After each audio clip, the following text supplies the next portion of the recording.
আমি doctor Dipankar Pal, infectious disease specialist.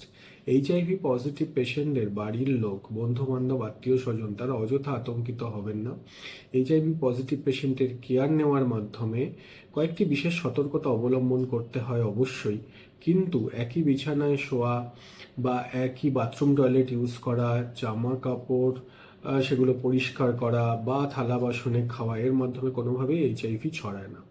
শুধু মনে রাখতে হবে, যদি পেশেন্টের কোনো জায়গা কাটা থাকে বা কোনো আইভি লাইন যখন হাসপাতালে ভর্তি থাকছে, আইভি লাইন সেখান থেকে যদি ব্লাড বেরোয় বা কোনো বডি ফ্লুইডস আছে, সেগুলো যেন ডাইরেক্ট আপনাদের হাতে বা কোনো স্কিনে, কোনো কাটা জায়গায় যেন না লাগে। অনেক সময় আমাদের ছোটোখাটো ক্ষত থাকে আমাদের হাতে, তো সেরকম যদি থাকে অবশ্যই গ্লাভস পরে নিতে হবে, যাতে সেটা ডাইরেক্ট কন্ট্যাক্টে না আসে। আর যদি সেরকম কোনো সম্ভাবনা না থাকে, তাহলে অযথা সবসময় গ্লাভস পরে পেশেন্টের গায়ে হাত দেওয়া, বা পেশেন্ট যেখানে বিছানায় বসলো সেখানে বসলাম না, বা থালা বাসনে খাওয়া, বা এই ধরনের যেগুলো normal household day to day ব্যাপারগুলো, কন্ট্যাক্টগুলো থাকে, তার মাধ্যমে কোনোভাবেই এইচআইভি ছড়ায় না।